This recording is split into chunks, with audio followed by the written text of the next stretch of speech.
welcome to Gate Academy Plus. So today we are going to start one of the most important topic in the induction machine, that is induction generator. When you will operate your induction motor as an induction generator, then what will be the different changes which will take place, because of which your machine will run as a induction generator. All these points we are going to discuss in in today's lecture. तो देखिए इसके लिए मैंने क्या ना कि induction motor और induction generator दोनों में डिफरेंस बेसिकली क्या होने वाला है उसके बारे में मैं आपके साथ डिस्कस करने वाला। बेटा देखिए इंडक्शन मोटर में क्या होना है, देखिए आपके जो मोटर का जो सिंक्रोनस स्पीड है, सपोज अगर मैं उसको मान लूँ कि सिंक्रोनस स्पीड जो है इसका रोटेटिंग मैग्नेटिक फील्ड का स्पीड ns इस डायरेक्शन में, और उसका जो रोटर का स्पीड है वो भी कैसा होगा, वो रोटेटिंग मैग्नेटिक फील्ड के डायरेक्शन में होगा, इस टाइप से होगा।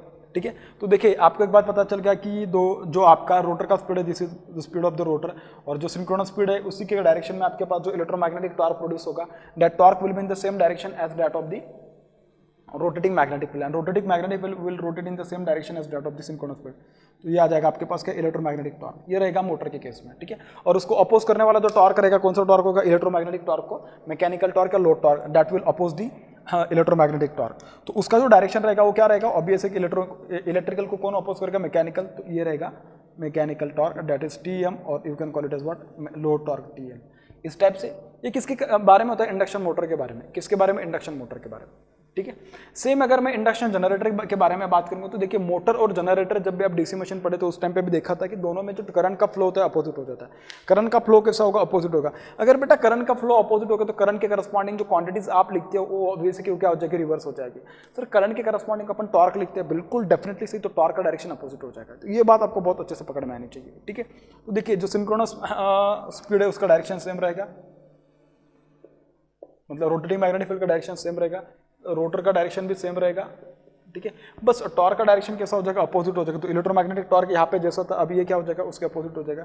यहाँ पे जो आएगा this will become what, this will be the rotor speed nr, it will rotate in the same direction as that of the anti clockwise direction. This will be what, this will be the mechanical torque right now. क्या होगा, mechanical torque होगा, याद रखना है आपको। ठीक है, और ये क्या रहेगा, this will be nothing but what, this will be nothing but the electromagnetic torque. ये क्या रहेगा बेटा, आपके पास इलेक्ट्रोमैग्नेटिक टॉर्क रहने वाला है।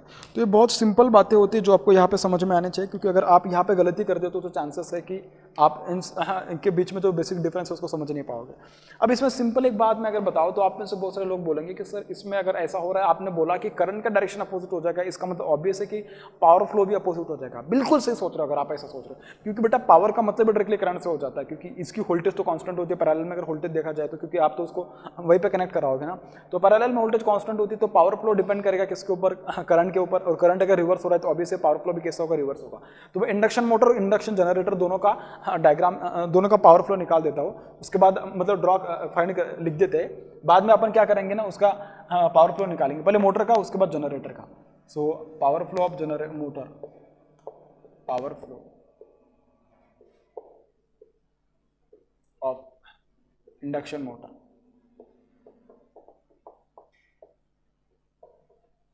ठीक है, पावर फ्लो किस टाइप से होने वाला बेटा, पावर फ्लो के लिए क्या होगा आपके पास, सबसे पहले स्टेटर को 3 फेज सप्लाई दोगे आप लोग, बिल्कुल सही है। So this is the stator which has been given दी। ठीक है, स्टेटर पहले मैं ड्रॉ कर लेता हूँ, उसके बाद मैं आपको समझा दूंगा, डोंट वरी अबाउट इट। ठीक है, उसके बाद ये रहेगा आपके पास रोटर। रोटर थोड़ा अच्छा दिखाना चाहिए।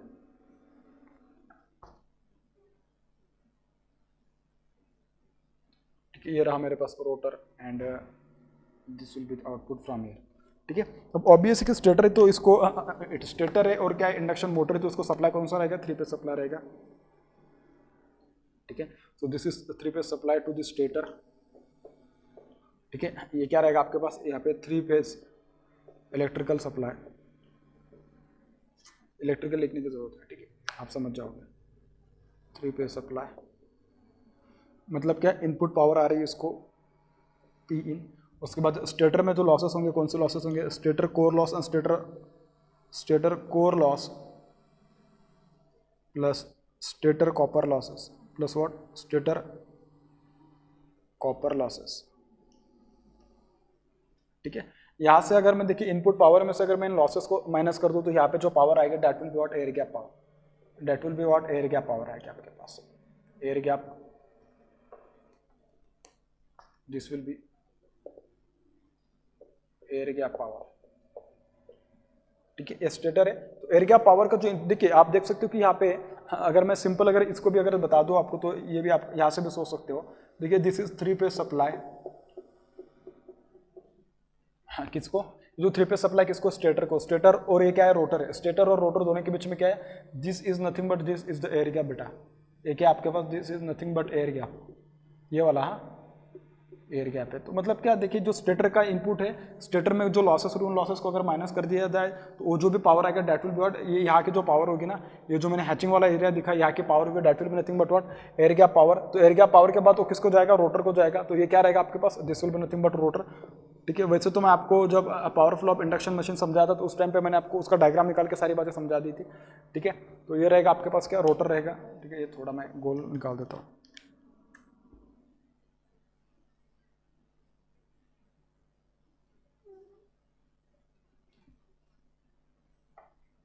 ठीक है, तो रोटर रहेगा। फिर रोटर में कुछ लॉसेस होंगे बेटा, बिल्कुल सही। तो रोटर में कौन से लॉसेस होंगे, रोटर कोर लॉस और रोटर कॉपर लॉस। वैसे देखा जाए तो रोटर कोर लॉस बहुत छोटे होते तो उसको मैं लिखता नहीं, मतलब निग्लेक्ट कर दिया जाता है उसको, एक्चुअली रोटर कॉपर लॉसेस आ जाएंगे फिर आपके पास। ठीक है, तो this will B rotor copper losses. अब एयर गैप पावर जो होता है उसको अपन पीजी से इंडिकेट करते हैं। Air gap power is indicate by PG, these are nothing but what, rotor copper losses. और रोटर कॉपर लॉसेस जो होते हैं उनको अपन स्लिप टाइम्स पीजी से इंडिकेट करते हैं। तो उसका जो आउटपुट आएगा that will be what, that will be mechanical power PM which is equals to PG multiply by, क्योंकि this minus this that will be the output PM, so this will become what 1 minus T। ठीक है, ये आ रहा है आपके पास का mechanical power develop. This mechanical power develop जो होगा that will go to the what, shaft. Shaft को आउटपुट जाएगा रोटर का। तो ठीक है, जब शाफ्ट को आउटपुट जा रहा है तो ऑब्वियसली शाफ्ट में कुछ लॉसेस होंगे, उनको बोला जाएगा फ्रिक्शन एंड विंडेज लॉसेस। उनको अपन क्या बोलेंगे, उनको बोलेंगे अपन friction and windage losses. So PM में से अगर मैं इसको माइनस कर दिया तो देखिए मेरे पास जो पावर आएगा that will be what, PM minus P mechanical loss, P mechanical loss. तो जो मेरे पास आएगा that will be the shaft power. ये क्या रहेगा, शाफ्ट पावर रहेगा, या मैं I can call it as what, output power. ये क्या रहेगा आपके पास, आउटपुट पावर है, और ये आउटपुट पावर आपको यहाँ पे मिलने वाली है। ठीक है, तो इस टाइप से आपको ये मिला किसके लिए, इंडक्शन मोटर के लिए। अब मैं सेम अगर बात करूं इंडक्शन जनरेटर के लिए, तो इंडक्शन जनरेटर के लिए चीजें थोड़ी बदल जाएगी। क्या बोल रहा हूं मैं, चीजें थोड़ी बदल जाएगी। अब किस टाइप से होगा, जितने भी एरो मैंने यहाँ पे लगाया सारे एरो क्या हो जाएंगे, बदल जाएंगे। मतलब जो फॉरवर्ड डायरेक्शन में होते हैं वो कैसे हो जाएंगे, बैकवर्ड डायरेक्शन में हो गए। ठीक है, तो आप हेडिंग डालिएगा power flow of induction generator. क्या बोल रहा हूं मैं, power flow of induction generator. तो हेडिंग डालिएगा power flow of induction generator.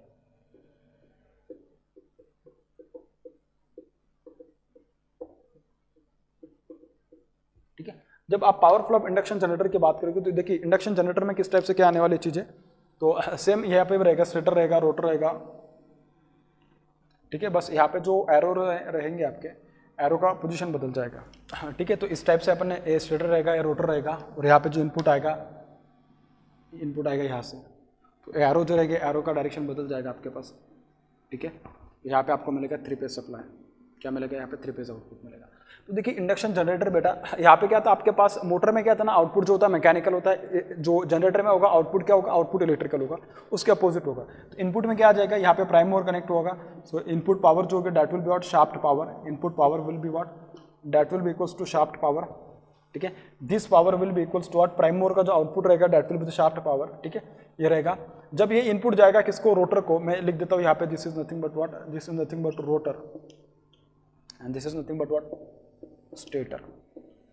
आप देख सकते हो, अगर मैं यहाँ पे आपको बता दूं तो देखिए यहाँ पे क्या ना, सबसे पहले शाफ्ट है, फिर शाफ्ट किसके कांटेक्ट में आ रहा है, पहले शाफ्ट आ रहा है रोटर के कांटेक्ट में, फिर रोटर में कुछ पावर डेवलप होगी, और ये power via this air gap will go to the what, stator. तो ये आएगा आपके पास 3 फेज सप्लाई, यहाँ से अपन को मिलने वाला है। ठीक है, अब देखा जाए तो इसमें जो पावर का फ्लो बेटा, यहाँ से आप देख सकते हो कि यहाँ पे इस टाइप से,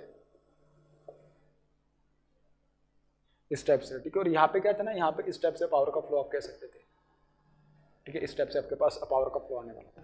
तो यहाँ पे अगर देखा जाए तो this will become what, this is the power flow in this particular way. ठीक है, इस टाइप से। तो देखिए इनपुट में क्या है, मैकेनिकल पावर है, इनपुट में क्या है, mechanical power that is shaft power है। अब ये जो पावर जब थ्रू शाफ्ट जब आपके पास रोटर को जा रही, तो इसका मतलब सबसे पहले यहाँ पे क्या होगा, कुछ लॉसेस होंगे।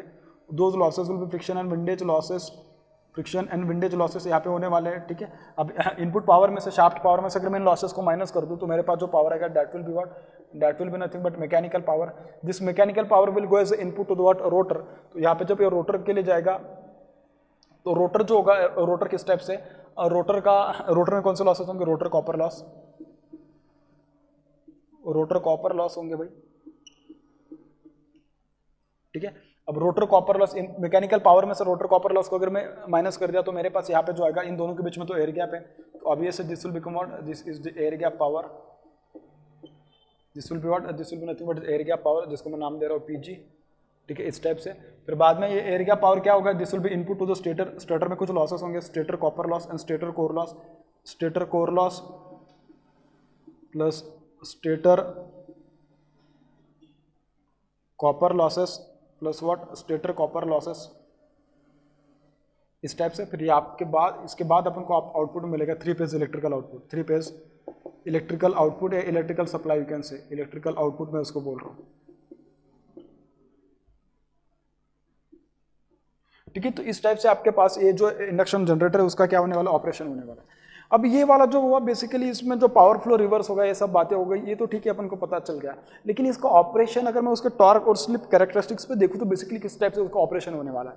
बेटा आपको जब मैंने उसका टॉर्क और स्लिप कैरेक्टरिस्टिक्स जब समझाया था तो उसमें मैंने बताया था कि स्लिप का किस टाइप से वैल्यू होना चाहिए, so that your machine will be operating in motoring mode, it will be operating in generating mode और it will be operating in the braking mode. इन सब के बारे में मैं आपको इसके पहले बता चुका हूँ। इसको अगर एक बार फिर से रिकॉल किया जाए तो देखिए मैंने यहाँ पे टॉर्क और स्लिप कैरेक्टरिस्टिक्स निकाले हैं।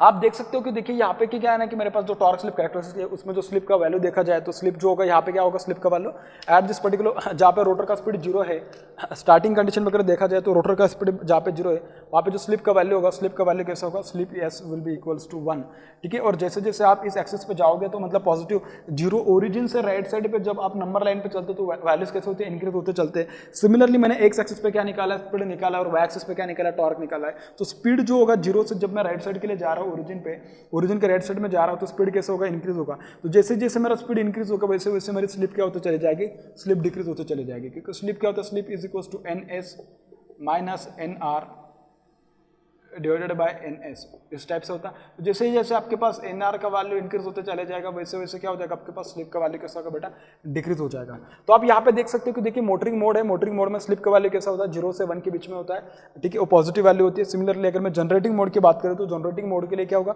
स्लिप का वैल्यू 0 से -1 के बीच में होगा। और जो ब्रेकिंग मोड की बात की जाए तो ब्रेकिंग मोड में आप देख सकते हो कि उसका वैल्यू कहाँ से कहाँ होता है, 1 से ग्रेटर होता है। 1 से ग्रेटर मतलब ये इस साइड के लिए आ रहा है, इस साइड के लिए आ रहा है। अगर आप देखें तो देखिए 0 के लेफ्ट साइड में अगर मैं नंबर लाइन पे देखूं तो वैल्यूज नेगेटिव होती है। सिमिलरली अगर मैं इस एक्स एक्सिस पे अगर स्पीड के बारे में बात करूं तो स्पीड जो है 0 से ये वाला जो रीजन होगा उसमें क्या हो जाएगा, अपोजिट डायरेक्शन में होगा, स्पीड क्या होगा, नेगेटिव होगा, speed will be what, negative speed होगा, ठीक है। मतलब क्या डायरेक्शन अपोजिट हो जाएगा ब्रेकिंग के इस केस में, ठीक है। इसमें देखा जाए तो देखिए जनरेटिंग केस में जो डायरेक्शन ऑफ रोटेशन होगा वो क्या होगा, सेम होगा, क्योंकि अभी भी वैल्यू पॉजिटिव है स्पीड की। इसका मतलब क्या, जब मैं मोटरिंग मोड में जब मैं मेरी मशीन को ऑपरेट करा रहा था तो उस टाइम पे जो मेरा रोटर का डायरेक्शन था, उसका जो स्पीड था उसी डायरेक्शन में अभी भी क्या कर रही है, मेरी रोटर क्या करेगी, रोटेट करेगी, क्योंकि जनरेटिंग के केस में भी स्पीड पॉजिटिव है, इसमें भी पॉजिटिव है। अगर इसको आप इसमें देखें तो देखिए मैंने क्या बोला था, जिस डायरेक्शन में मेरी मोटर का जो है इंडक्शन मोटर में जिस डायरेक्शन में मेरा रोटर घूम रहा था उसी डायरेक्शन में मेरा इंडक्शन जनरेटर जो होगा उसमें भी रोटर घूम रहा है, सेम डायरेक्शन में, ये पता चल गया।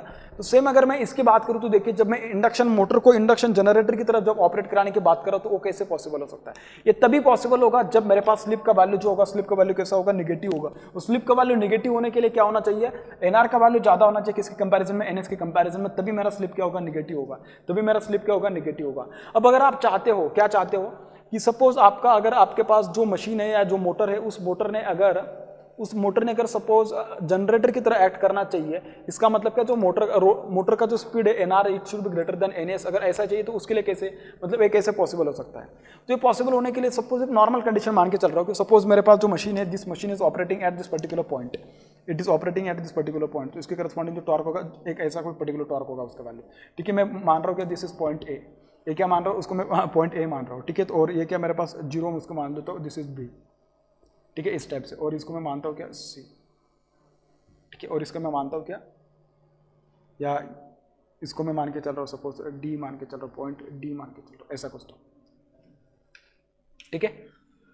तो अगर आप इसको चाहते हो तो देखिए इसमें बहुत सारी बातें पता चलेगी आपको बहुत अच्छे से, कि नॉर्मल केस में मैं मान के चल रहा हूँ कि एट नॉर्मल कंडीशन में motor is operating eight point A पे मेरी मोटर ऑपरेट कर रही है। अगर मेरी मोटर पॉइंट ए पे ऑपरेट कर रही है तो मुझे देखने के लिए मिल रहा है कहाँ पे, पॉइंट ए पे, कि मेरे पास जो रोटर का स्पीड होगा बेटा, रोटर का speed at this particular point, if I see the value of the rotor speed N R is less than N S, So sleep is what less than 1. So what sleep is less than 1 and it is positive.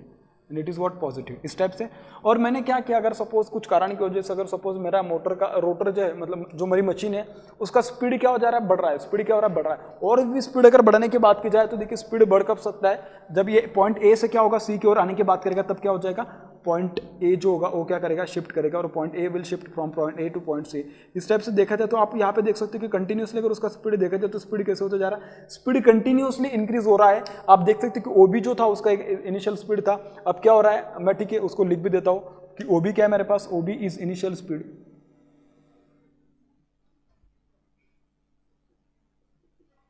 This is initial speed, ठीक है. अब मैंने बोला कि उसका speed अगर बढ़ गया सपोज कुछ कारण की वजह से, वैसे अगर रोटर का स्पीड अगर बढ़ाना है तो उसको क्या कीजिएगा, उसी रोटर को किसी प्राइम मूवर के साथ क्या कीजिएगा, उसी को क्या कीजिएगा, घुमाना शुरू कर देगा. अगर सपोज आपने स्टार्ट कर दिया उसको घुमाना, तो इसके पहले जो उसका स्पीड था क्या था, वो ए के करस्पॉन्डिंग मतलब जो ऑपरेटिंग पॉइंट ए के करस्पॉन्डिंग जो स्पीड था कितना था, ओबी था. ठीक है, ओबी उसका स्पीड था. अब अगर आपने सपोज आपके रोटर को अगर घुमाना शुरू कर दिया, सपोज अगर आपने रोटर को घुमाना शुरू कर दिया इस तरीके से कि सो डैट इसके पहले जो स्पीड था ए पे मतलब ओबी जो स्पीड था, उस ओबी स्पीड से अगर आपने उसको आगे अगर घुमाना शुरू कर दिया तो उसकी वजह से होगा क्या, देखिए उसका स्पीड बढ़ेगा बढ़ेगा बढ़ेगा बढ़ेगा बढ़ेगा बढ़ेगा. एक पॉइंट आ जाएगा एट पॉइंट सी, एनएस और एनआर दोनों कैसे हो जाएंगे, सेम हो जाएंगे. एट पॉइंट सी एनएस और एनआर दोनों कैसे हो जाएंगे, सेम हो जाएंगे. तो मैं उसको नाम बोलूंगा क्या, ओसी. ओसी पे क्या हो जाएगा, ओसी पे इनिशियल स्पीड की जगह पे अब क्या हो जाएगा, सिंक्रोनस स्पीड की तरह आ जाएगा क्या, एनआर का value synchronous speed is equals to what, NR. OB का वैल्यू क्या हो जाएगा, मतलब सिंक्रोनस स्पीड के बराबर हो जाएगा, which is equals to what, NR. And NR is the rated speed, NR is the rotor speed. ठीक है, रोटर स्पीड.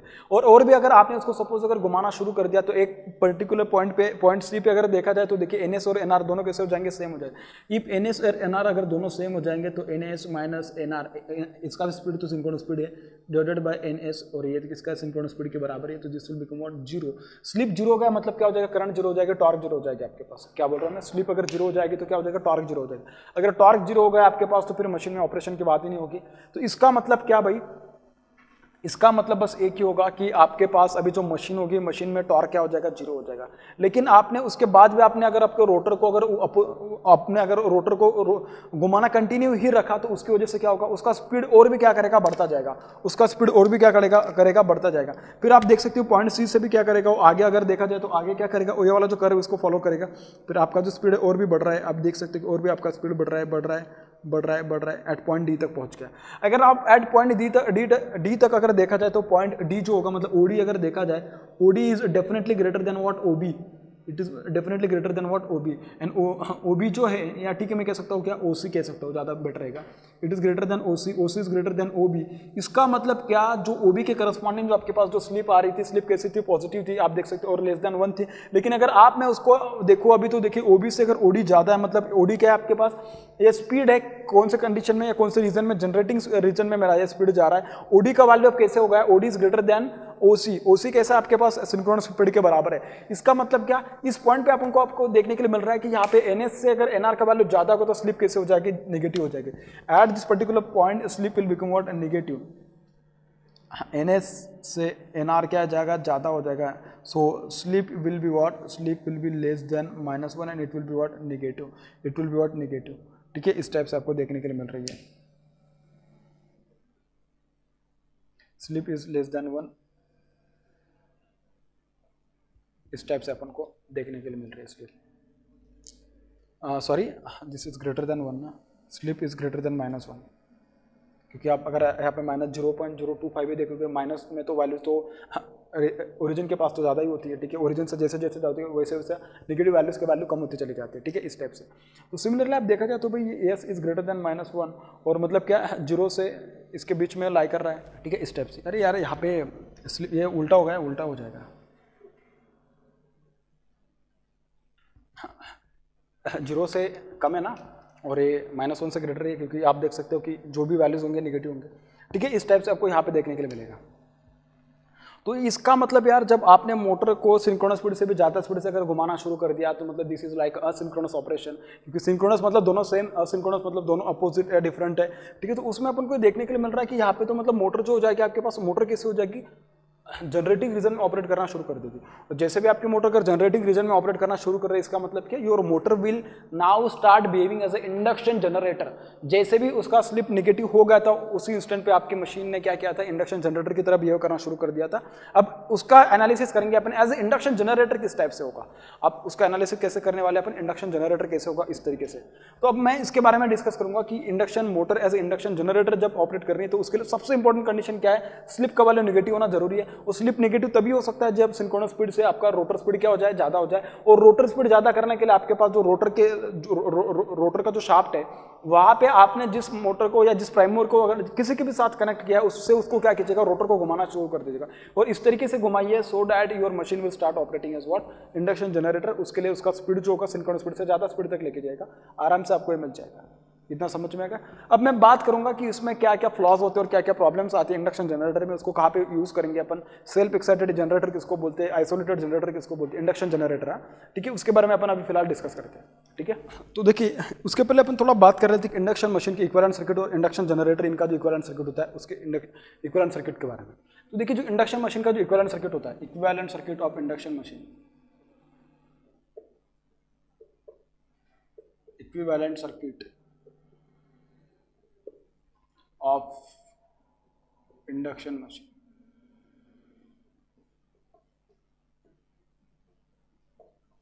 मोटर के बारे में बात करते हैं। ठीक है, जनरेटर का आपको अपने आप पता चल जाएगा उसमें क्या डिफरेंस आने वाला है। ठीक है, तो देखिए मोटर के केस में अपन क्या करते हैं, सबसे पहले लिखते हैं यहाँ पे स्टेटर रेजिस्टेंस, स्टेटर रिएक्टेंस। उसके बाद क्या लिखते हैं यहाँ पे, मैग्नेटाइजिंग रिएक्टेंस। मैं उसके बारे में डिस्कस नहीं कर रहा हूँ भाई, अप्रोक्सीमेट सर्किट के बारे में बात कर रहा हूँ। ठीक है, जो एनर्जी लॉस कंपोनेंट होता है उसके बारे में डिस्कस नहीं कर रहा हूँ। This is rotor resistance and this is rotor reactance. ठीक है, इस टाइप से this is R2/S and this is nothing but X2 J times of XM J times of X1 क्या है, J times of X1, this is R1। ठीक है, और यहाँ पे आपके पास 3 फेज सप्लाई रहता है, V पर फेज। ठीक है, यहाँ पे आपने ऐसा उसको लगाया होता है।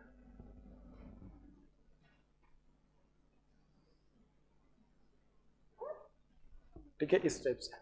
तो सिंपली अगर इसके बारे में बात करूँ equivalent circuit of induction generator में, तो यहाँ पे जो स्लिप का वैल्यू होता है, स्लिप कैसे होता है भाई, पॉजिटिव होता है। स्लिप कैसे होता है, आपके पास पॉजिटिव होता है। ठीक है, और अगर मैं लोड के भी बारे में बात करूँ तो लोड को भी अगर कंसिडर कर लिया होता है, तो लोड को कंसिडर करने के बाद जो इसका जो एक्चुअल सर्किट बनता है, सपोज अगर मैं लोड को कंसिडर कर लेता तो यहाँ पे आ जाता R2, और इसको कैसे लिखा जाता, this would have been R2 upon 1/S-1, इस टाइप से लिख सकते थे अपन।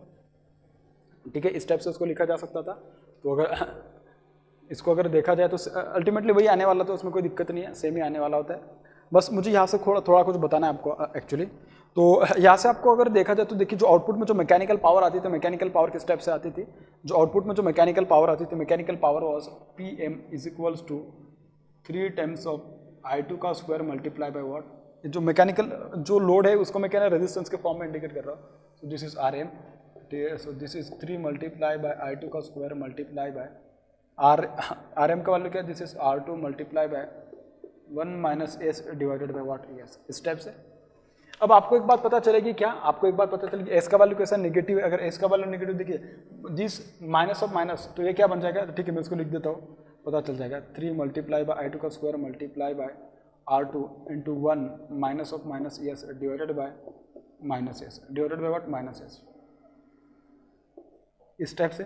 तो ये बन जाएगा -3 मल्टीप्लाई बाय I2 का square multiply by R2 into 1 + ES divided by -ES, या ठीक है, जो ओवरऑल जो बन जाएगा माइनस बन जाएगा। तो ये क्या बन जाएगा, PM।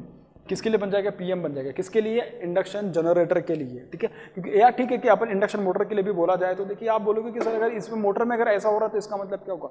इसका मतलब ये होगा कि अभी जो पावर का फ्लो होगा रिवर्स हो जाएगा। इसका मतलब क्या, पावर का फ्लो अगर रिवर्स हो जाएगा, अगर इंडक्शन मोटर में अगर इनपुट पावर मैकेनिकल आप बोल रहे थे कि ये उसको पावर दे रहा था, अगर इसको पावर दे रहा था तो फिर ये पावर का फ्लो ऐसा होता है, पावर का फ्लो ऐसा होता है, मतलब क्या ये वाला जो पॉजिटिव डायरेक्शन होता है, इस पॉजिटिव डायरेक्शन का मतलब ये होता है कि जो मैकेनिकल लोड है ना, mechanical load is absorbing power, ऐसा होता है। लेकिन अब उसमें अगर डायरेक्शन आपको अपोजिट दिखा रहा है, इसका मतलब कि ये वाला पावर का फ्लो इस टाइप से नहीं है, बल्कि पावर का फ्लो कैसा है, उसके अपोजिट है। पावर का फ्लो अगर अपोजिट है, इसका मतलब क्या ये जो डायरेक्शन होगा निगेटिव होगा, इसका मतलब क्या मैकेनिकल लोड में भी पावर जा नहीं रहा है, मैकेनिकल लोड क्या कर रहा है, पावर प्रोवाइड कर रहा है, मतलब क्या पावर दे रहा है। इसका मतलब क्या मैकेनिकल अगर आपके पास इनपुट हो रहा है और इलेक्ट्रिकल अगर आपके पास आउटपुट आ रहा है, इसका मतलब क्या machine is operating as a generator not as a motor, क्योंकि मोटर में मैकेनिकल लोड में पावर जा रहा था। तो देखिए जब आप इसमें अगर पावर दे रहे थे तो इस टाइम पे क्या था ना कि स्लिप का वैल्यू लेस देन 1 था और कैसा था, पॉजिटिव था। अगर लेस देन 1 और पॉजिटिव था तो इसका मतलब क्या जो ओवरऑल टर्म था आपके पास, this overall term was indicating that it is a positive quantity. अगर पॉजिटिव क्वांटिटी ये multiply by this is positive 1, this is also positive 1, इसका मतलब क्या this was like this one, और mechanical power was being delivered to the load in case of the motor, in case of the what motor, but in case of the generator this is not like this, this is not like this. और ये तभी possible है, मैंने बोला कि mechanical power flow तभी possible है when your machine is being operated above the rated speed, above the what rated speed नहीं synchronous speed के ऊपर जब आप अपनी मशीन को ऑपरेट कराओगे तभी ये पॉसिबल है, अदरवाइज बिल्कुल भी पॉसिबल नहीं है। जो उसका जो इक्विवेलेंट सर्किट होगा जनरेटर का, the equivalent circuit of the generator will be same as that of this one, ठीक है। उसका जो इक्विवेलेंट सर्किट है मैं अगर उसको निकालूं तो देखिए उसका कैसे होगा, इसका इक्विवेलेंट सर्किट देखिए किस टाइप से आने वाला है।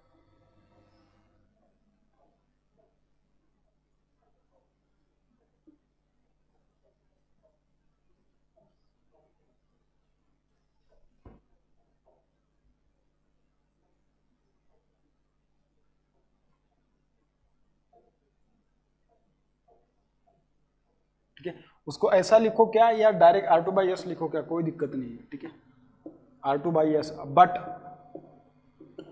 S is less then, S is greater then -1, ठीक है। S का वैल्यू जो होगा S is less then 0 and greater than -1, इसके बीच में होने वाला है, ठीक है। तो obviously this will become what negative, ये क्या बन जाएगा नेगेटिव बन जाएगा, this will become what J times of x2, this will become J times of x1, this will become R2 and this will become what, this will become R2 नहीं R1, क्या भी कुछ भी क्या लिख रहा हूँ मैं इस टाइप से। तो इसका मतलब क्या देखिए पावर इस टाइप से फ्लो होने वाले, यहाँ पे क्या आ जाएगा आपके पास पर फेस वोल्टेज आ जाएगा, मतलब क्या this will B stator, this is the part of the rotor. इसका मतलब क्या जो पावर फ्लो हो रही है अभी, पावर फ्लो देख सकते हो कि आप कैसे होने वाला है निगेटिव, मतलब क्या जो पावर फ्लो हो जाएगी आपके पास इस टाइप से होगा, पावर फ्लो कैसे होगा इस टाइप से होने वाला है। इसको कोई फर्क पड़ रहा है क्या, क्योंकि इसमें इधर से जो करंट आ रही थी उसमें ही जा रही थी, इधर से भी जा रही थी इसमें जा रही थी, इसमें तो कुछ फर्क नहीं पड़ रहा, ठीक है।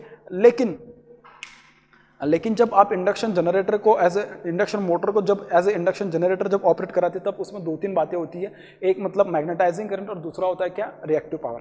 क्योंकि मैग्नेटाइजिंग करंट जो होता है ना, आप देख सकते हो कि ये जो स्टेटर है और ये जो रोटर, इन दोनों के बीच में एयर गैप जो होता है, इस एयर गैप के थ्रू जब पावर को आपको अगर ट्रांसफर करना है तो उसको रिएक्टिव पावर की जरूरत पड़ेगी, और उसको अगर मैग्नेटाइज करना है तो उसको मैग्नेटाइज करने के लिए आपको मैग्नेटाइजिंग करंट की जरूरत पड़ेगी which will produce the flux. और इसमें थोड़ा क्या अगर आप देखें ना, इसमें तो रोटेटिंग मशीन से मतलब इसमें क्या है ना फ्रिक्शन विंडेज लॉसेस आते रहते हैं और उसमें थोड़ा एयर गैप ज़्यादा होता है, तो उसकी वजह से एयर गैप को अगर ज़्यादा है तो उसको मैग्नेटाइज करने के लिए थोड़ा ज़्यादा मैग्नेटाइजिंग करने की जरूरत पड़ेगी, क्योंकि उसके लिए ज़्यादा फ्लक्स लगता है। तो उसके लिए इस जनरेटर को अगर मैं दिखा रहा हूँ तो जनरेटर को सिर्फ मैं क्या कर रहा हूँ घुमा रहा हूँ, सिर्फ क्या कर रहा हूँ मैकेनिकली मैं जनरेटर को मोटर को बस मैं क्या कर रहा हूँ मैकेनिकली घुमा रहा हूँ, मैकेनिकली क्या कर रहा हूँ मैं इस मोटर को रोटेट करा रहा हूँ। अगर मैं इस मोटर को रोटेट करा रहा हूँ मैकेनिकली और अगर इस मोटर में सपोज अगर मैग्नेटाइजिंग करंट ही नहीं है तो कैसे प्रोड्यूस होगा, और कैसे पॉसिबल है कि इस मोटर में से जो मैकेनिकल पावर जो मैं इनपुट दे रहा हूँ, ये मैकेनिकल पावर जो इनपुट दे रहा हूँ, this mechanical power will be delivered to the rotor and then after rotor via air gap it will be given to the what stator and from stator you can get the 3 phase supply.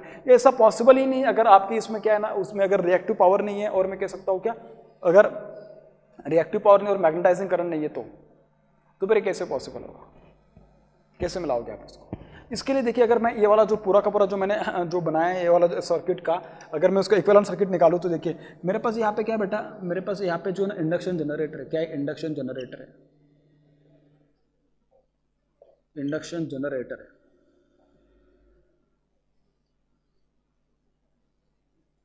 Induction generator.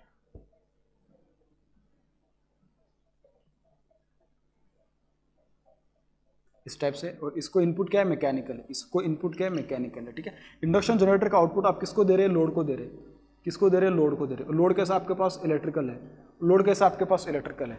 अगर load electrical है तो भाई उसको आपको क्या करना पड़ेगा, अगर ये वाला आपका इस टाइप से अगर सपोज सिस्टम है तो इस सिस्टम में ये वाला जो लोड है ना, लोड से क्या करेगा, क्योंकि इसको अल्टीमेटली जनरेटर को तो लोड को पावर देना ही है, लोड को क्या करना है, पावर देना है। लोड कैसे, इलेक्ट्रिकल है, तो भाई मतलब क्या है ना, आपको अभी क्या करना पड़ेगा, लोड से क्या करेगा, लोड से 2-3 पावर खींचेगा। कौन कौन सा, देखिए लोड से क्या करेगा, लोड से ये करेगा कि भाई मुझे मैग्नेटाइजिंग करंट चाहिए, तो आईएम को प्रोड्यूस करने के लिए, फ्लक्स को प्रोड्यूस करने के लिए लोड से क्या करेगा, मैग्नेटाइजिंग करंट लेगा।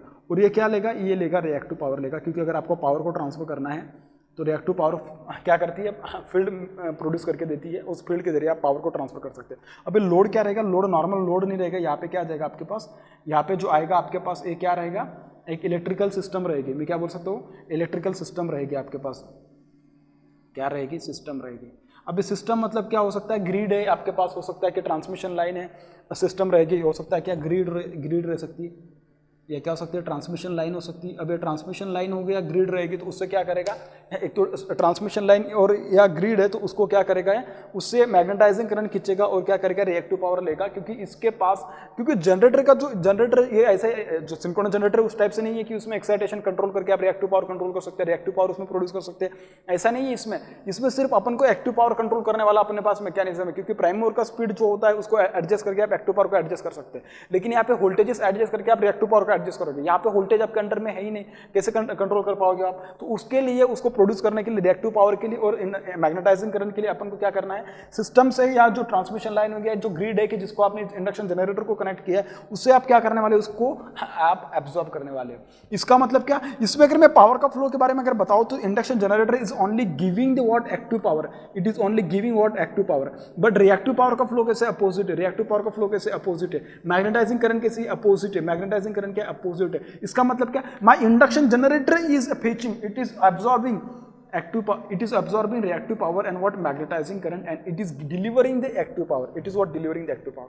तो ये थोड़ा मतलब ऐसा कि बहुत थोड़ा ऐसा अजीब नहीं लग रहा है सुनने के लिए, कि अपन अगर एक किसी सिस्टम को या किसी एक मशीन को बनाया तो उस मशीन ने अपन चाहेंगे कि भाई पूरा का पूरा उसमें बना लेना चाहिए या पूरा का पूरा उस मशीन ने देना चाहिए, ऑप्टिमल परफॉर्मेंस नहीं, इस मशीन की डिपेंडेंसी थोड़ा दूसरी ज़्यादा है, इस मशीन की डिपेंडेंसी कैसी थोड़ी ज़्यादा है। अगर इस मशीन की डिपेंडेंसी ज़्यादा है तो ये कैसे कह सकते हो कि तुम जनरेटर है, इंडक्शन जनरेटर है, it is a self excited generator, नहीं है भाई, ये बिल्कुल नहीं है, क्योंकि उसको तो मतलब मैग्नेटाइजिंग करंट के लिए, रिएक्टिव पावर के लिए तो सिस्टम के ऊपर डिपेंड करना पड़ रहा है ना, उससे वो खींचेगा तभी तो अपना काम कर पाएगा, अदरवाइज पॉसिबल नहीं है उसके ऊपर। तो इसका मतलब this generator is depending on any other electrical parameter in order to perform well, but still I can't say that it is operating in the very well condition.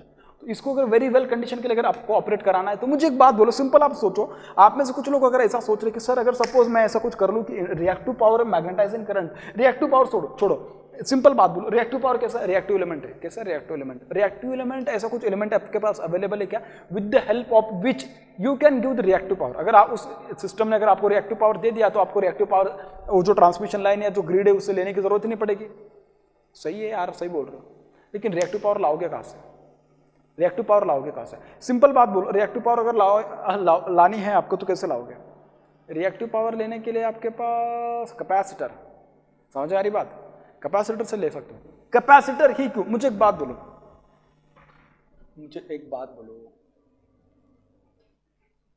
ठीक है, कैपेसिटर कैसा एलिमेंट है, कैपेसिटर में से जो power आती हो या करंट आता है, ठीक है, पावर की बात करता हूँ, आपको करंट से पता चल जाएगा, पावर से भी पता चल जाएगा। पावर कौन से आती है, उसमें लीडिंग रिएक्टिव पावर आती है, कौन से आती है, लीडिंग रिएक्टिव पावर कैपेसिटर लेता है, ठीक है। कैपेसिटर में जब पावर आ रही तो मतलब जब उसमें पावर इंटर कर रही है, इसमें सपोज अगर आईसी आ रहा है तो इसका मतलब क्या, जिस आईसी विल बी अब लीडिंग नेचर, आईसी लीडिंग होता है तो इसकी वजह से जो रिएक्टिव पावर आएगी वो कैसे होगी, लीडिंग रिएक्टिव पावर रहेगी। रिएक्टिव पावर कैसे होगी, लीडिंग होगी, लीडिंग रिएक्टिव पावर, ठीक है। अगर इसमें लीडिंग रिएक्टिव पावर है, अगर मैं इसको एज अ डोनेटिंग एलिमेंट की तरह अगर उसको बिहेव करना बताओ तो इसका मतलब क्या, मेरा जो कैपेसिटर होगा, कैपेसिटर की अगर मैं बात करूं अगर वो लीडिंग रिएक्टिव पावर लेता है, इसका मतलब क्या, कौन सी रिएक्टिव पावर देता होगा, it means it is delivering, it means what, it is delivering lagging reactive power, it is delivering what, lagging reactive power, IC lagging current देगा वो, समझ में आ रही बात। सिमिलरली जब मैं इंडक्टर की बात करता हूँ तो इंडक्टर क्या होता है ना, inductor takes lagging reactive power and it gives the leading reactive power. लेकिन अपन को लीडिंग रिएक्टिव पावर की जरूरत ही कहाँ पे होती है, कहीं भी नहीं होती जरूरत, बहुत लिमिटेड एप्लीकेशन है कि जहाँ पे आपको उसकी जरूरत होती है। लेकिन नॉर्मल जो केसेस होते हैं पूरा का पूरा सिस्टम तो आपका लैगिंग ही होता है, उसको लैगिंग रिएक्टिव पावर की जरूरत पड़ती है। लैगिंग रिएक्टिव पावर कौन दे सकता है, कैपेसिटर अगर लीडिंग ले सकता है तो लैगिंग दे सकता है, इंडक्टर लैगिंग लेता है तो लीडिंग देता है। जहाँ पे कैपेसिटर का इफेक्ट ज्यादा होगा वहाँ पे इंडक्टर को लगाया जा सकता है उसको कंपेंसेट करने के लिए। अब भाई यहाँ पे इंडक्टर है ही नहीं है भाई, मुझे एक बात बोलो, अगर आपको यहाँ पे पूरा लैगिंग रिएक्टिव पावर देना है तो लीडिंग रिएक्टिव पावर लेने वाला एलिमेंट लेना पड़ेगा। इसके लिए मैं कैपेसिटर लगाऊंगा यहाँ पे, so that my capacitor can give the reactive power, so that what my capacitor can give the reactive power to the system. System को देखा नहीं यार, हाँ भाई बिल्कुल सिस्टम के लिए भी चल सकता है, कैसे क्यों नहीं देखा, दो बातें मैं बता रहा हूँ। सिंपल देखो कितना गजब का कंसेप्ट बन रहा है यहाँ पे। ये तो रिएक्टिव पावर देखिए सिस्टम जो होगा, क्योंकि देखिए लोड से जो भी पावर आती है तो एक्टिव पावर रिएक्टिव पावर दोनों आती है, लेकिन अपना पास जो लोड से नहीं सॉरी जो सोर्स होता है, source active power reactive power दोनों आती है। लेकिन मेरे पास यहाँ पे जो मेरे पास जो सोर्स है, मतलब कि जो इंडक्शन जनरेटर है, उसकी इतनी कैपेसिटी नहीं है कि वो रिएक्टिव पावर दे सकता है। उसको खुद का काम परफॉर्म करने के लिए उसको सिस्टम से अगर रिएक्टिव पावर लेने की जरूरत पड़ रही है तो मैं एक्सटर्नली एक ऐसा कोई डिवाइस उसमें ऐड कर दूं, so that device can give the reactive power to the what generator along with this. मैं ऐसा भी तो सोच सकता हूँ ना कि मेरा जनरेटर को तो ठीक है, जनरेटर को तो दे रहा हो तो बात अच्छी है, क्योंकि जनरेटर को अगर उसको पावर अगर प्रोवाइड करनी तो थ्रू एयर गैप, तो उसको एयर गैप प्रोड्यूस करने के लिए एयर गैप के बीच में जो फील्ड है उस फील्ड को प्रोड्यूस करने के रिएक्टिव पावर की जरूरत पड़ेगी। ठीक है, वो तो चल जाएगा, उसके लिए तो दे देगा मेरे पास कैपेसिटर। भाई अगर लोड को जरूरत पड़ रही है तो लोड के लिए भी तो दे सकता है ना, बिल्कुल सही है, इसको भी दे देगा, इसको भी दे देगा, बिल्कुल दे देगा, दोनों का भी काम चल सकता है। एक ही कैपेसिटर बैंक अगर आप वहां पे लगा दोगे तो देखिए दो जो फायदा हो रहा है अपन को यहाँ पे एक कैपेसिटर बैंक लगाने की वजह से।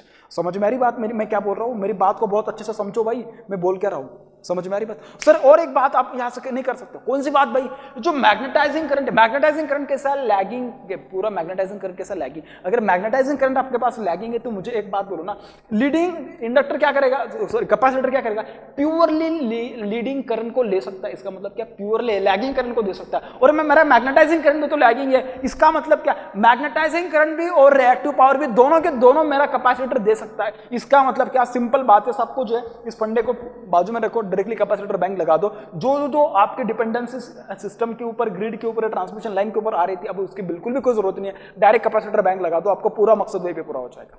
क्या बोल रहा हूं मैं, पूरा मकसद आपका पूरा हो जाएगा। समझ में आ रही मेरी बात, मैं क्या बोल रहा हूं, बिल्कुल। अब मुझे लगता है कि आपको शायद समझ में आ गया होगा। अब मैं देखिए सिंपल अगर सिस्टम को अगर मैं पूरा इसको अप्रोक्सीमेट करके अगर मैं बताऊं तो मेरा मेन मकसद यही था कि भाई मेरे पास एक क्या था, एक इंडक्शन जनरेटर था।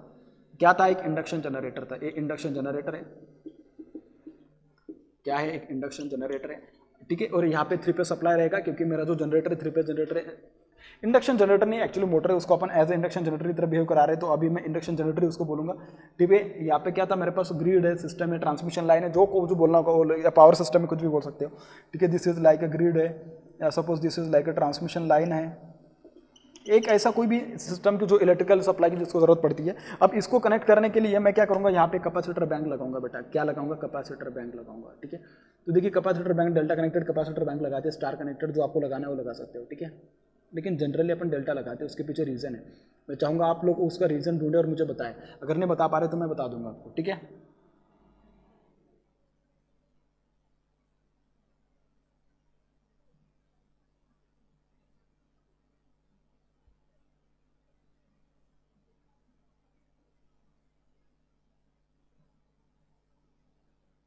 इस टाइप से सी सी सी ये कैपेसिटर बैंक लगा देंगे। तो कैपेसिटर बैंक क्या क्या करेगा, आपके पास capacitor bank will provide the reactive power, it will provide the magnetising current, दोनों प्रोवाइड कर सकते हैं। इतना ही नहीं बल्कि आपके पास ये जो सिस्टम है, इस सिस्टम को जो भी कुछ जरूरत होगी, इसको अगर रिएक्टिव पावर की जरूरत होती है, this will also give us the reactive power to the load, it will also give the reactive power to the induction generator, it will also give the magnetising current to the induction generator in order to produce the flux. बिल्कुल ये 3-4 चीजें हैं कि जो आपका induction generator क्या, जो आपके पास जो कैपेसिटर बैंक है ना, वो क्या कर सकती है, इन सब चीजों को परफॉर्म कर सकती है। लेकिन इसके लिए सबसे पहले क्या है ना, इंडक्शन मोटर को एज इंडक्शन जनरेटर के लिए परफॉर्म कराना बहुत जरूरी है। उसके लिए क्या होना, इसके लिए उसका जो ऑपरेशन है असिंक्रोनस ऑपरेशन में कह सकता हूँ उसको, क्योंकि NR must be greater than NS बहुत जरूरी है, तभी पॉसिबल है। स्लिप का वैल्यू नेगेटिव होना जरूरी है। और ये सब बातें अगर आपके पास अवेलेबल है तो देखना अब आपका सिंक्रोनस जनरेटर किस टाइप से काम करेगा। अब मैं इसमें बात करूंगा, देखिए किस तरीके से सेल्फ एक्साइटेड जनरेटर, क्योंकि ये जो जनरेटर था इसके पहले अगर देखा जाए तो ये सेल्फ एक्साइटेड जनरेटर नहीं था, क्योंकि उसको पूरा का पूरा जो फ्लक्स था, जो रिएक्टिव पावर था, उसको पूरा का पूरा वहाँ पे डिपेंडेंसी थी उसकी किसके ऊपर, सिस्टम के ऊपर, ग्रिड के ऊपर, ट्रांसमिशन लाइन के ऊपर। अब मैं अगर चाहता हूँ कि मुझे सेल्फ एक्साइटेड इंडक्शन जनरेटर चाहिए या आइसोलेटेड इंडक्शन जनरेटर चाहिए, तो कैसे प्रोड्यूस होगा, कैसे बना पाऊंगा, अब मैं उसके बारे में बताता हूँ। ठीक है, अब आप हेडिंग डालिएगा सेल्फ एक्साइटेड इंडक्शन जनरेटर, ये सेम इसी की तरह का है, बस थोड़ा सा डिफरेंस है। अब डिफरेंस क्या है बस आप उसके ऊपर बात कीजिएगा, मैं बात करता हूँ, आप बस सुनेगा उसके ऊपर। ठीक है, देखिए बात करते हैं अभी सेल्फ एक्साइटेड जनरेटर के बारे में। ठीक है, उसको बोलते हैं सेल्फ एक्साइटेड या isolated induction generator. Self excited या आइसोलेटेड इंडक्शन जनरेटर, आइसोलेटेड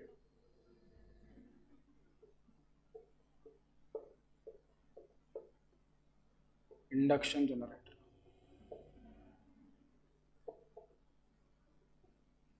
ठीक है, अब ये जो सेल्फ एक्साइटेड जनरेटर है या जो इंडक्शन आइसोलेटेड इंडक्शन जनरेटर है, सिंपल जो अपन अभी तक पढ़ रहे थे, क्या पढ़ रहे थे अपन ने, कि आपके पास इंडक्शन जनरेटर है, मतलब इंडक्शन मोटर है, उसको जो इनपुट रहेगा क्या रहेगा, प्राइम मूवर रहेगा।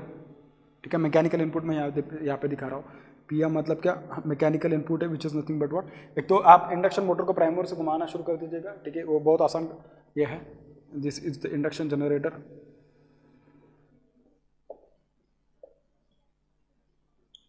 ठीक है, इस टाइप से।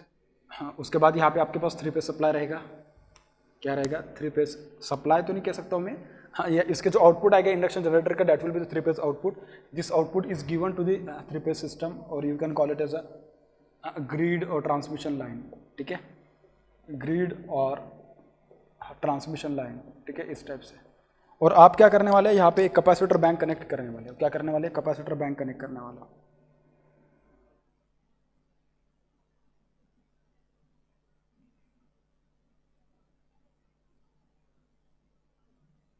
ठीक है, इस टाइप से।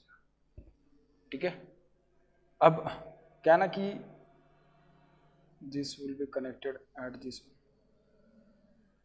ठीक है, उसके बाद this one will be connected at this one. ठीक है, and this one will be connected at this one.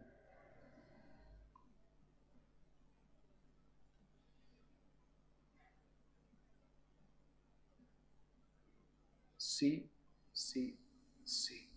ठीक है, अब ये जो कैपेसिटर बैंक है आपके पास, ठीक है, मैं उसका नाम भी लिख देता हूँ, this is nothing but what, capacitor bank. कुछ लोग बोलेंगे सर कौन सा बैंक है, सेंट्रल बैंक है, यूनियन बैंक है, कैपेसिटर बैंक है। ठीक है, अब ये जो पर्पस है कैपेसिटर बैंक का देखिए पर्पस क्या है। Capacitor bank will provide, capacitor bank ये क्या करेगी, this will provide the reactive power required by the generator, induction generator and that of the grid. ठीक है, प्रोवाइड्स रिएक्टिव पावर,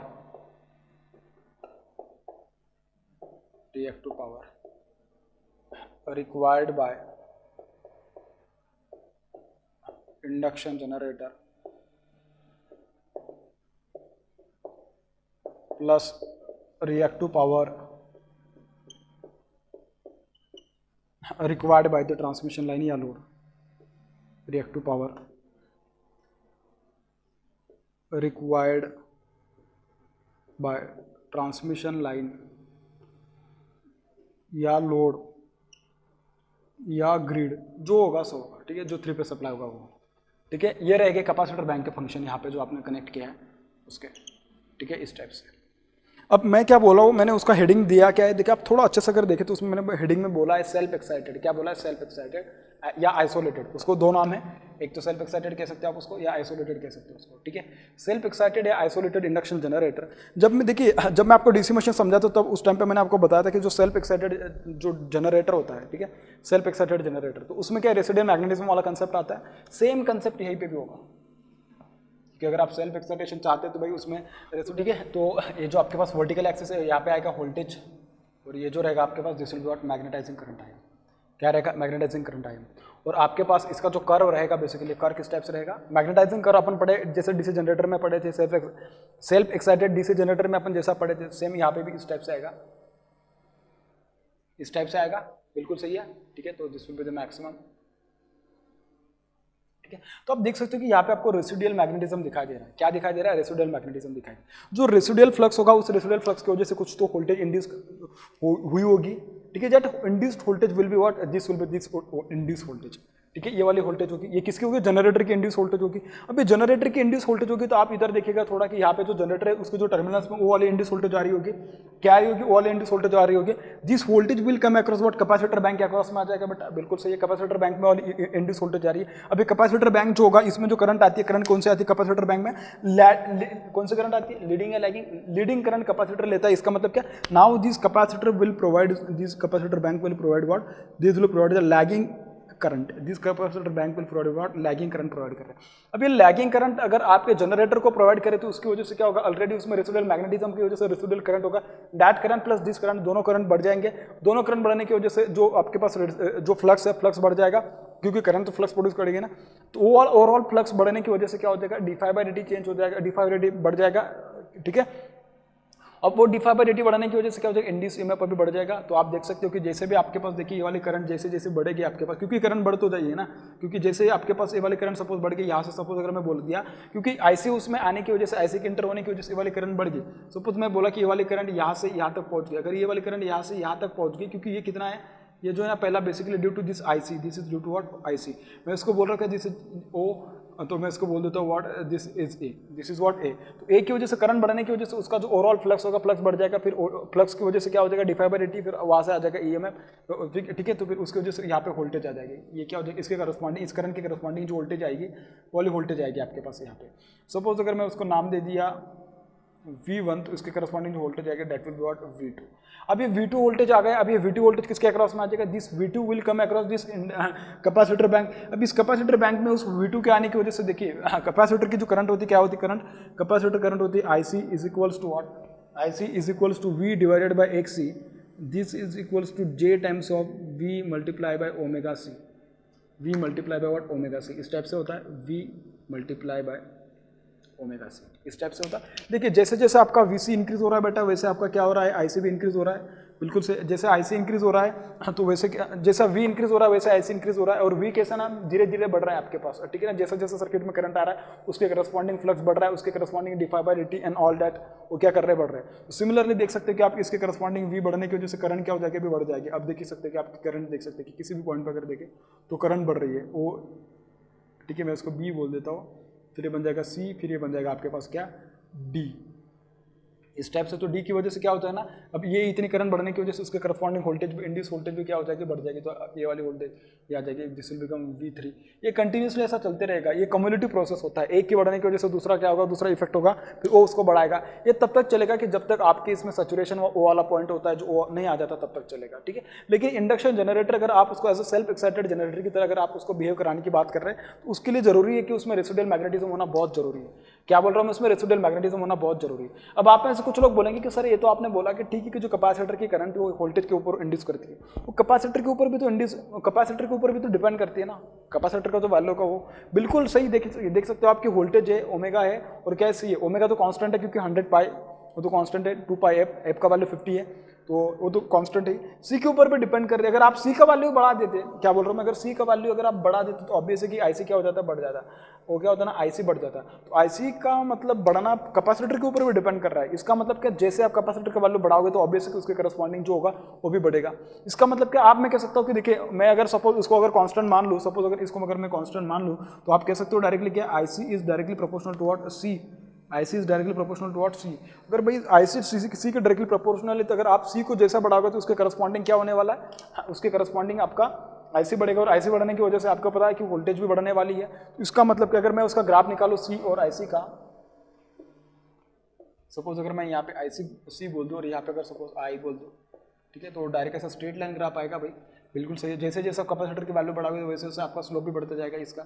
इस टाइप से आप कह सकते हो this is C1, this is C2, this is C3, this is C4 and C4 is greater then C3 which is greater then C2 which is greater than what, C1। इस type से आने वाला आपके पास, बिल्कुल सही है। तो यहाँ से एक बात पता चल रही है, लेकिन एक बात उसमें जरूरी है कि सी का वैल्यू कितना होना चाहिए। क्या बोल रहा हूँ मैं, सी का वैल्यू कितना होना चाहिए? सी का वैल्यू सिर्फ उतना होना चाहिए कि देख, अब मैं उसको एक ग्राफ और एक, ठीक है, एक ग्राफ और निकाल देता हूँ, फिर वहां से आपको ज्यादा अच्छे से समझ में आ जाएगा। देखिए ये क्या मेरे पास मैग्नेटाइजेशन कर्व है इस टाइप से, ठीक है, थोड़ा ज्यादा ही मैंने टिल्ट कर दिया। ये मैग्नेटाइजेशन कर्व है आपके पास, ठीक है, और आपके पास सी के अलग अलग वैल्यूज है, तो उसके करस्पॉन्डिंग जो आपके पास कर्व आ रहे हैं इस टाइप से आ रहे हैं, ठीक है, देख सकते हो कि आप इस टाइप से आ रहे हैं, इस टाइप से आ रहे हैं। तो आपको यहाँ से एक बात देखना है कि बेटा ऐसा पॉइंट पे आप देखिए, अगर ये ऐसा है तो इसको अगर मैं आगे कंटिन्यू कर दूं तो ये वाला पॉइंट ऐसा, ये आएगा आपके पास वोल्टेज इंड्यूस, ठीक है, तो इसके करस्पॉन्डिंग जो आएगा this is operating point, steady operating point, ठीक है। तो ये जो रहा हमारे पास C1, ये रहा हमारे पास C2, दिस इज C3। तो आपको एक बात पता होना चाहिए कि C3 is greater then C2 which is greater then C1। तो यहाँ से एक बात क्या पता चल रही है, यहाँ से एक बात ये पता चल रही है कि कैपेसिटर का वैल्यू उतना ही आप सेलेक्ट करो कि जिस वैल्यू पे जो मैग्नेटाइजेशन कर है और जो कैपेसिटर का जो लोड कर है, मैं कह सकता हूँ कि this is nothing but the load line of the capacitor, क्योंकि आईसी करंट ही है, current depend on what load, उसके वो तो सब कुछ आपको पता है, ठीक है। तो जैसा ही कैपेसिटर का वैल्यू इंक्रीज होगा उसके करस्पॉन्डिंग आईसी इंक्रीज होने वाला है। सिमिलरली वहां से अगर मैग्नेटाइजेशन कर्व के बारे में बात की जाए तो मैग्नेटाइजेशन कर्व और आईसी अगर इन दोनों का कम्युनिटी प्रोसेस है, तो वही कंसेप्ट में अगर मैं यहाँ पे यूज करूँ तो मुझे यहाँ से एक बात पता चल रही है, आईसी और जो मैग्नेटाइजेशन कर्व है जिस पॉइंट पे वो टच कर देंगे, जिस पॉइंट पे इंटरसेक्ट करेंगे एक दूसरे को, इसका मतलब क्या, this will be the operating point at which there will be the maximum community process which will go and increasing. मतलब क्या उस पॉइंट तक आपके पास वोल्टेज क्या कर पाएगी, बिल्ड कर पाएगी। अगर उसके आगे अगर आप जाओ तो अनवांटेड ऑपरेशन आपको देखने के लिए मिलेगा।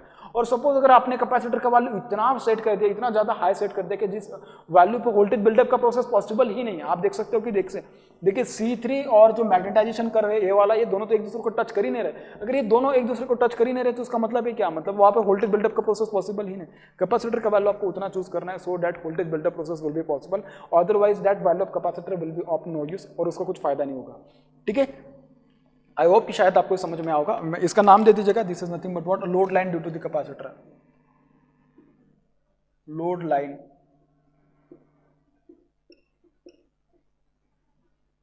ड्यू टू कैपेसिटर, ठीक है बेटा, इस टाइप से आने वाला। अब आपको यहाँ से बहुत सारी बातें तो मेरे हिसाब से पता चली ही गई है। अब मुझे एक बात बोलो, देखिए अगर जो आपने रिएक्टिव पावर वाला कंसेप्ट था, मैग्नेटाइजिंग करंट वाला कंसेप्ट था, अब ये सब चीजें अगर अपना जनरेटर खुद एज इट इज अगर वो खुद प्रोड्यूस कर रहा है तो इसमें कहाँ मुझे दूसरी चीजों की जरूरत पड़े, कहाँ से मैंने मैग्नेटाइजिंग करंट लिया, कहाँ से मैंने रिएक्टिव पावर लिया, किसी भी बाहर के एक भी एक्सटर्नल सोर्सेस अगर मैंने उससे नहीं लिया तो इसका मतलब क्या भाई, my generator is self excited generator. क्या है मेरा generator, my generator is self excited generator. अगर मेरा ये वाला जनरेटर अगर सेल्फ एक्साइटेड है, आइसोलेटेड जनरेटर है, आइसोलेटेड है सेल्फ एक्साइटेड, दोनों का मतलब सेम ही है, तो ये वाला जनरेटर जो होगा that will be defined as what, induction generator. Suppose अगर उसमें रेसिडुअल मैग्नेटिज्म ही नहीं है तो क्या ये वाला उसका होगा क्या, बिल्कुल नहीं। सपोज नहीं है लेकिन मैं चाहता हूं कि मेरा जो जनरेटर है that should operate as a self excited generator, तो उसके लिए क्या करना पड़ेगा, तो उसके लिए देखिए छोटी सी बात करनी पड़ेगी आपको। क्या करना पड़ेगा, आपके पास ये जो जनरेटर है basically this is what, this is nothing but machine, motor है, क्योंकि मोटर को आप प्राइम मूवर से घुमा रहे हैं तभी तो उसका स्पीड सिंक्रोनस स्पीड से ज्यादा लेके जाने वाले हो, बिल्कुल सही है। लेकिन मेरी जो मोटर है, मोटर में जो सेल्फ एक्साइटेड के लिए जो कंडीशन अवेलेबल है, ये जो कंडीशन रिक्वायर्ड है, कौन सा कंडीशन है सेल्फ एक्साइटेशन के लिए, उसके लिए जो कंडीशन है बेटा वो कंडीशन है कि उसमें रेसिडुअल मैग्नेटिज्म अवेलेबल होना चाहिए, इसमें नहीं है। तो क्या कीजिएगा, नॉर्मल है अपनी जो मोटर है उसको as a polyphase induction motor या नॉर्मल जैसे इंडक्शन मोटर होता है वैसे आप उसको कुछ समय के लिए घुमा दीजिएगा, उसको समय के लिए उसको ऑपरेट करा दीजिएगा। जैसे भी उस मोटर में थोड़ा भी मैग्नेटिज्म अगर डेवलप हो गया तो उसको क्या कीजिएगा, फिर आप उसको रोटर से क्या, उस रोटर जो इंडक्शन मोटर होगी उसकी रोटर को आप प्राइम मूवर के जरिए उसको घुमाना शुरू कर दीजिए। जैसे भी उसमें घुमाना शुरू कर दीजिए, अब तो उसमें रेसिडुअल मैग्नेटिज्म आ गया है, तो जो बाकी उसके आगे जो भी प्रोसेस होगा this entire process will be like this, जो कि अपन ने डिस्कस करी। फिर जो रेसिडुअल मैग्नेटिज्म होगा उस रेसिडुअल मैग्नेटिज्म आ गया उसमें, फिर सेल्फ एक्साइटेड जनरेटर बन जाएगा, वो तो सेल्फ एक्साइटेड इंडक्शन जनरेटर बनेगा, ठीक है। ये सब बातें अपन ने इसके बारे में बहुत अच्छे से डिस्कस करी है। अब सवाल होगा कि सर इंडक्शन जनरेटर कहाँ पे यूज किया जाता है, क्या बोल रहा हूँ मैं, इंडक्शन जनरेटर कहाँ पे यूज किया जाता है। बेटा देखिए एक बात जो होती है ना, कोस्टल रीजन्स जो होते हैं कि मतलब जहाँ पे स्पीड बहुत ज़्यादा हो सकती है, हवा बहुत ज़्यादा आती है। सपोज अगर मैं विंड पावर स्टेशन में अगर उसको यूज़ करने की बात करूँ, कहाँ पे विंड पावर स्टेशन में, मेरा डायग्राम इतना अच्छा नहीं आएगा उसका, ठीक है, ठीक है। इस टाइप से अगर सपोज ये जो विंड पावर स्टेशन है, सपोज अगर मेरे पास क्या एक विंड पावर स्टेशन है, ठीक है ना, उसको 3 अपन ब्लेड दिखा देते हैं।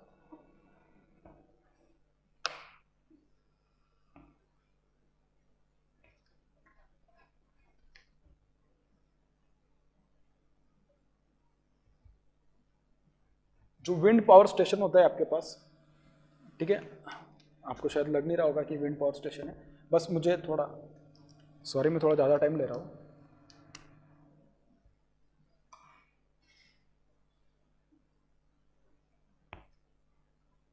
ठीक है, जो विंड पावर स्टेशन जो होते हैं ना, इसमें क्या होता है ना, ये जो इसका जो आउटपुट आएगा विंड पावर स्टेशन में, इसका जो आउटपुट आएगा डेट आउटपुट विल बी, ठीक है, मैं ऐसा कुछ दिखा रहा हूँ, आप उसको ज़्यादा दिल पे मत लीजिएगा कि ऐसा होता है कि नहीं, ठीक है, बस मुझे समझाना है आपको। इसको जो आउटपुट होगा that will be given to what, grid को, सपोज अगर मैंने उसको प्रोवाइड किया, किसको प्रोवाइड किया, ग्रिड को प्रोवाइड किया, ठीक है, इलेक्ट्रिकल आउटपुट।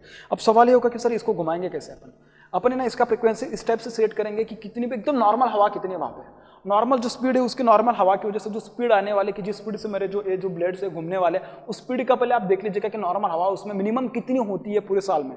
अगर आपको पता चल गया कि भाई ये 50 हर्ट्ज पे तो मतलब उतना तो स्पीड पे तो नहीं चलेगा, आप नॉर्मल हवा की स्पीड अगर सपोज आपने बोल दिया कि सर इतने इतने आरपीएम पे दौड़ती है, ठीक है, नॉर्मल हवा की स्पीड ऐसे देख लीजिएगा, नॉर्मल स्पीड देखिएगा जिसको मैं बोल रहा हूँ एनआर, ठीक है, एनआर, और ऐसा सेट कीजिएगा कि एनआर का वैल्यू जो होगा, ठीक है, एनआर का वैल्यू सपोज अगर मैं बोलूँ कि सपोज 500 आरपीएम है, ऐसा मान के चलेगा, क्या है 500 आरपीएम है, तो आप फ्रीक्वेंसी को आप देखिए किस टाइप से सिलेक्ट कीजिएगा, वो फ्रीक्वेंसी इस टाइप से होनी चाहिए एनएस की, क्योंकि देखिए एनएस किसके ऊपर डिपेंड करने वाला है, NS is equals to 120f upon P, ठीक है, सपोज अगर मैंने पी कितने सिलेक्ट कर लिया 10, ठीक है, 12 पोल सिलेक्ट कर लिया, वैसे हम बस मान के चल रहा हूँ 120 मल्टीप्लाई बाय व्हाट 12, इस टाइप से सिलेक्ट कर लिया, और आप फ्रीक्वेंसी कितनी होनी चाहिए, सपोज अगर मैं फ्रीक्वेंसी को 10 या 20 ले लिया, ठीक है, तो 20 या 30 ले लिया, सपोज 30 हर्ट्ज का फ्रीक्वेंसी अगर मैंने ले लिया, ठीक है, तो देखिए ये कितना बन जाएगा, this will become 1, this will become 10, तो कितना बन जाएगा 300 बन जाएगा, कितना बन जाएगा 300 आरपीएम। 300 आरपीएम मतलब क्या हो रहा है, आप देख सकते हो कि S is equal to what, N S minus N R divided by what, N S minus N R divided by what, N S, ठीक है, इस टाइप से।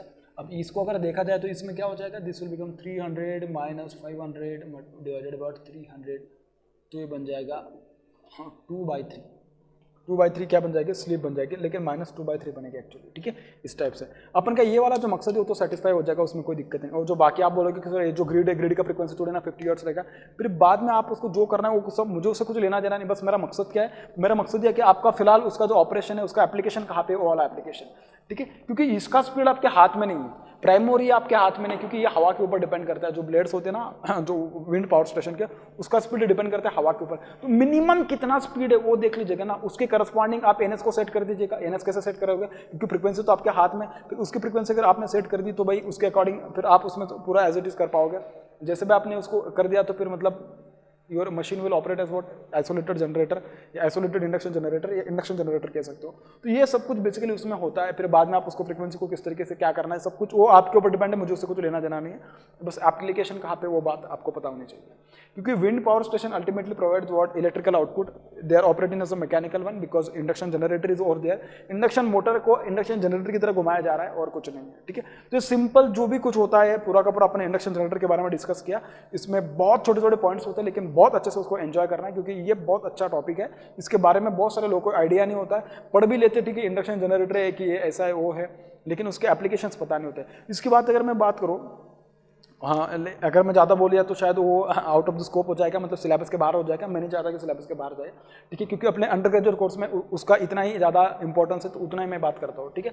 तो आई होप कि शायद आप लोगों ने उसको एंजॉय किया होगा, क्योंकि बहुत ही इंटरेस्टिंग टॉपिक है इंडक्शन जनरेटर, क्योंकि मैं तो उसको बहुत इंटरेस्ट लेता हूँ उसको पढ़ाने में। आपने देखा होगा मैं बीच बीच में बहुत ज़्यादा ऐसा मतलब कि एकदम के from the bottom of heart में उसको बताने की कोशिश करता हूँ, क्योंकि यार अगर आप उसको इतना अच्छे से एंजॉय करें, आई होप कि आप लोग भी उसको इतना अच्छे से एंजॉय करें, ठीक है।